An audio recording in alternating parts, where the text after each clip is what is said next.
ये कहना है कि ये जो मुस्लिम लोग हैं इनको तो आपको गुमराह करना है ना, इसको आपको कुछ हद तक जाके इसको बेवकूफ भी बनाना पड़ेगा।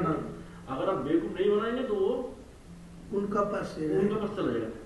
तो आज का दिन में जो मैं मुद्दा उठाया ना बाबरी मस्जिद का, वो होगा नहीं होगा बाद में सोचिए। आज के दिन में ये सारा इंडिया का मुसलमान लोग मेरा साथ दे रहा है कि मुस्लिम लोग बेसिकली ना बहुत इनोसेंट होता है। हाँ, बहुत। तो इसको बेवकूफ बनाना बहुत आसान है। ये उसी सबको बोल रहे हैं।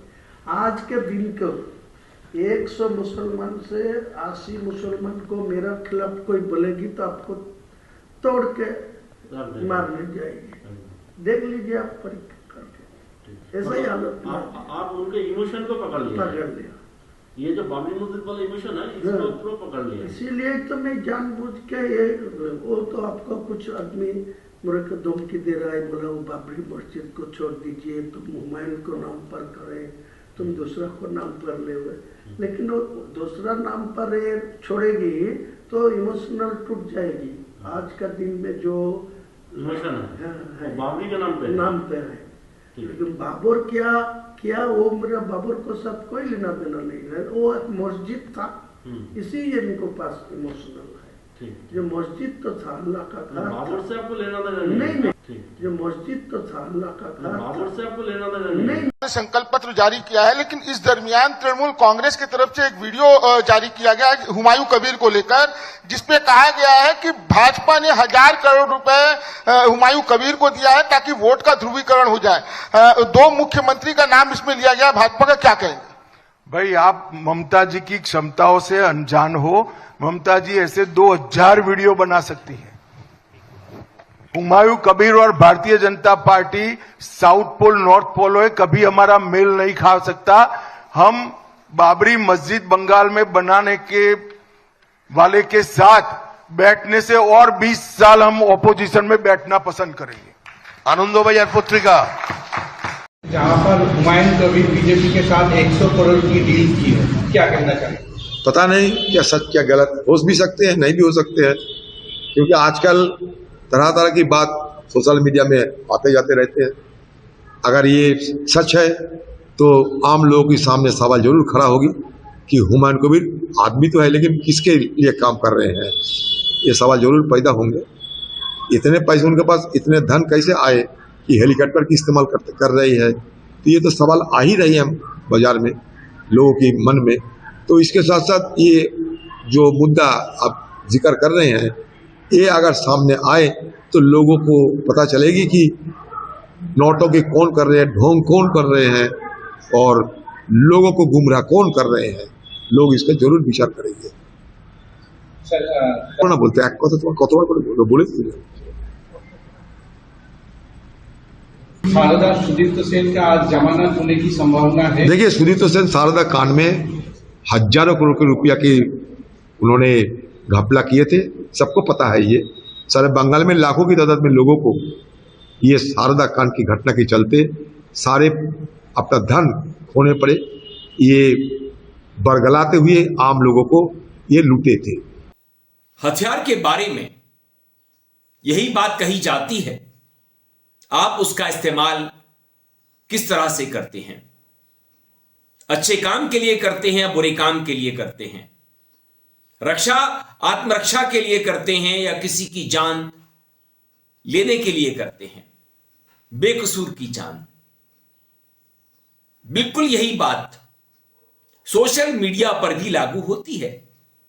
हम इसका इस्तेमाल कैसे करते हैं, किस तरह के काम के लिए करते हैं, अफवाह फैलाने के लिए करते हैं या सच्ची खबर देने के लिए करते हैं, अच्छा कंटेंट बनाने के लिए करते हैं या बकवास कंटेंट तैयार करके व्यूज और फॉलोअर्स हासिल करने के लिए करते हैं।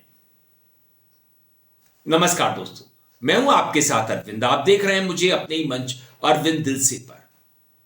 एक दौर था 2014 का दौर, जब मोदी ने सोशल मीडिया का बेहतरीन इस्तेमाल करना शुरू किया।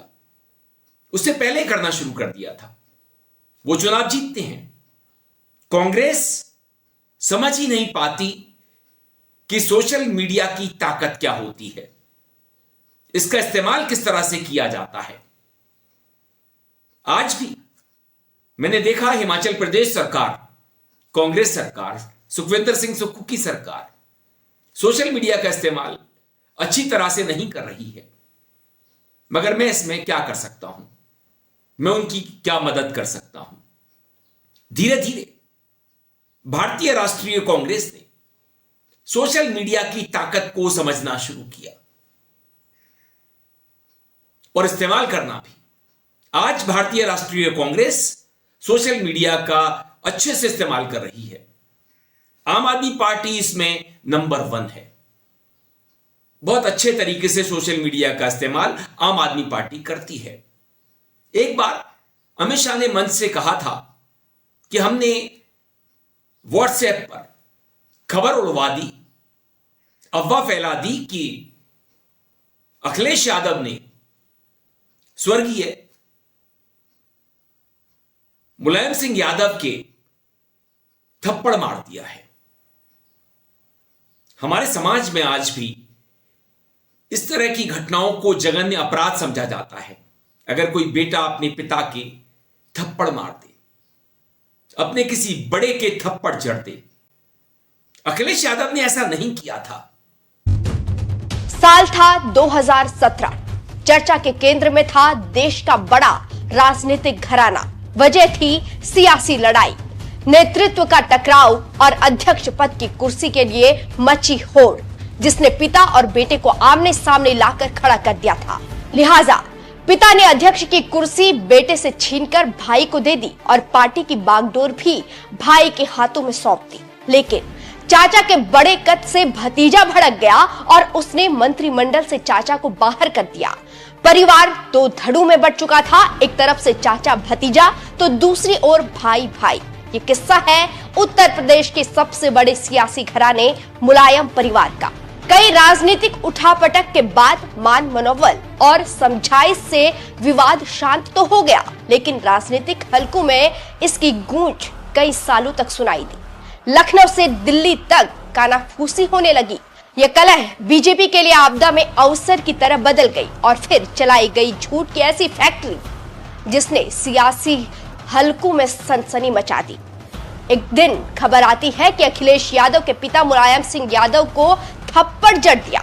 इस खबर के आते ही सनसनी फैल गई। क्या सच में सत्ता के लालच में अखिलेश ने पिता को थप्पड़ मार दिया था? क्या अखिलेश पर सियासत हावी हो रही थी? दरअसल इसे खबर नहीं, कूट रचित झूठ कहा जाएगा और ये झूठ तब तक फैलता रहा जब तक खुद तत्कालीन बीजेपी अध्यक्ष और मौजूदा केंद्रीय मंत्री अमित शाह ने खुद सामने आकर इसका खुलासा नहीं कर दिया।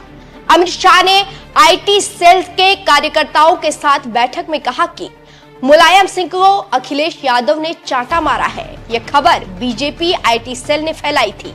एक व्हाट्सएप ग्रुप के जरिए खबर लाखों लोगों तक पहुंची और फिर हेडलाइन बन गई। आप भी सुनिए अमित शाह का कबूलनामा। हमारे यहाँ एक लड़का था, उसने थोड़ी चालाकी कर दी। उसने एक बड़े सवेरे, मैंने कहा ना ऊपर से नीचे से ऊपर मैसेज आएगा, ऊपर से नीचे जाए, बरेली से उसने एक मैसेज डाल दिया। आज अखिलेश यादव ने नेताजी को मतलब मुलायम सिंह को चाटा मारा। अब मारा नहीं था, नेताजी और अखिलेश जी 600 किलोमीटर दूर थे, मगर उसने डाल दिया और सोशल मीडिया की प्रदेश की टीम ने समझे बगैर उसको नीचे भी डाल दिया। सब जगह फैल गया। 10 बजते बजते मेरे फोन पर, मोबाइल पर, फोन पर फोन, भाई साहब मालूम है अखिलेश ने पिताजी को चाटा मार दिया और जनता में भी एक ऐसा बेटा है जो पिता का नहीं हुआ, हमारा क्या होगा, वगैरह वगैरह वगैरह। महिलाएं भी टूट पड़ी, चल गए। ऐसा करना नहीं चाहिए, मगर उसने एक प्रकार का माहौल तैयार किया। तो सुना आपने कैसे बीजेपी के कर्ता धर्ता खुद ही कबूल कर रहे हैं कि कैसे व्हाट्सएप ग्रुप और सोशल मीडिया के जरिए लाखों लोगों तक झूठ पहुंचाया जाता है। मगर यह बात तेजी से सोशल मीडिया पर फैल गई। वायरल हो गई और इसका खामियाजा समाजवादी पार्टी को भुगतना पड़ा। क्योंकि सोशल मीडिया पर जब कोई घटना वायरल हो जाती है, तेजी से लोगों तक पहुंच जाती है, तो उसका अच्छा या बुरा प्रभाव, जिस तरीके का उसका इस्तेमाल होना है, कर दिया जाता है, पड़ता ही है। वेस्ट बंगाल में विधानसभा चुनाव चल रहे हैं। हुमायूं कबीर के बारे में आप जानते होंगे। अब तो उनका एक वीडियो, एक स्टिंग ऑपरेशन का वीडियो वायरल है। तो यही आपको यही बोलते हैं, जितना जल्दी है 2 करोड़ 200 करोड़ दीजिए। हुमायूं कबीर घाट घाट का पानी पी चुके हैं। कांग्रेस में रह चुके हैं, बीजेपी में रह चुके हैं, टीएमसी में भी। उन्होंने वेस्ट बंगाल में बाबरी मस्जिद बनाने की ठानी थी। हिंदू बहुसंख्यकों का गुस्सा फूट पड़ा कि देखिए ये बाबरी मस्जिद बनाना चाहता है। ये चाल थी, क्योंकि जिस तरह से हुमायूं कबीर का वीडियो वायरल हो रहा है। सुरेंद्र अधिकारी मुझे बताया, जो आपको दिल्ली लेके जाऊंगे, दिल्ली को जो बंगाल का जो इलेक्शन के जो मोहन यादव जी मुझे बताया, जो पीएमओ के साथ वो डायरेक्ट रिलेशन में है। और वो हिमंत बिश्व शर्मा जी असम का चीफ मिनिस्टर भी उनको साथ है। वो पीएमओ जी मेरे को साथ रिलेशन रखने के लिए डायरेक्ट करा। तो वो भी बोला मैं दिल्ली में मध्य प्रदेश भवन में वो बुला लेंगे। उसमें पैसे के लेन देन की बातें सामने आ रही हैं और अब यह वीडियो वेस्ट बंगाल में जन जन तक पहुंच चुका है। असदुद्दीन ओवैसी ने तो तुरंत, जो हुमायूं कबीर के साथ चुनावों के लिए मोर्चा बना चुके थे, 24 घंटे के अंदर हुमायूं से नाता तोड़ लिया। किस तरह से भारतीय जनता पार्टी, भगवा ब्रिगेड सांप्रदायिक ध्रुवीकरण का काम करती है। हुमायूं कबीर का अगर बीजेपी ने इस्तेमाल किया हिंदुओं के ध्रुवीकरण के लिए, तो ये कोई अच्छी बात नहीं थी। मगर बहुसंख्यक हिंदू यही समझ रहे थे कि देखिए मुसलमान कितने बुरे होते हैं, हुमायूं कबीर कितना बुरा आदमी है। एक बुरा मुसलमान है जो बाबरी मस्जिद वेस्ट बंगाल में बनाने की कोशिश कर रहा है। मगर अब हुमायूं कबीर के उस षड्यंत्र से पर्दा हट चुका है। बीजेपी से फेक वीडियो बतला रही है। अमित शाह कह रहे हैं कि हुमायूं कबीर को 1000 करोड़ रुपए देने की बात करी जा रही है। ये 100 करोड़ रुपए देने लायक आदमी नहीं है। मगर हम यह तो जानते हैं, भगवा ब्रिगेड और संघ बीजेपी ये सभी अफवाह उड़वाते हैं, अफवाह फैलाते हैं, फेक न्यूज बनवाते हैं। इनका आईटी सेल फेक न्यूज की फैक्ट्री है, जिसका फायदा अभी तक बीजेपी को मिलता रहा है। मगर जो बात मैंने शुरू में कही कि हथियार का इस्तेमाल हम किस काम के लिए करते हैं, बचाने के लिए करते हैं या मारने के लिए करते हैं, सोशल मीडिया के साथ भी यही बात लागू होती है। जिस तीर से कभी विपक्ष निशाना बन जाया करता था, कांग्रेस निशाना बन जाया करती थी, अब विपक्षी दल सोशल मीडिया का इस्तेमाल बेहतरीन तरीके से करने लगे हैं। वो जान गए हैं कि कब तीर चलाना है। और चुनावों के दौरान इस तरह का वीडियो वायरल हो जाए तो एक पार्टी को बड़ा फायदा मिल सकता है, वो है टीएमसी। एसआईआर के जरिए वेस्ट बंगाल में मुख्य चुनाव आयुक्त ने लाखों वोट डिलीट कर दिए हैं, उनके वोट का कुछ, लाखों वोटर्स के वोट का कुछ अता पता नहीं है। ऊंट किस करवट बैठेगा यह तो समय बतलाएगा, मगर वेस्ट बंगाल में मोदी की अग्नि परीक्षा है। वीडियो पसंद आने पर आप इसे लाइक करें, दोस्तों साथियों में शेयर करें, चैनल को सब्सक्राइब भी कर दें, बेल आइकन का घंटी जैसा बटन जरूर दबाएं जिससे कि आने वाली वीडियो की नोटिफिकेशन मिल सके। मेरे वीडियोस रोक दिए जाते हैं, उनकी रीच को, फॉलोअर्स को खत्म कर दिया जाता है, इसलिए आप अगर मेरा वीडियो आपको पसंद आए तो दोस्तों साथियों में शेयर कीजिएगा, सब तक पहुंचाइएगा जिनके आप संपर्क में हैं।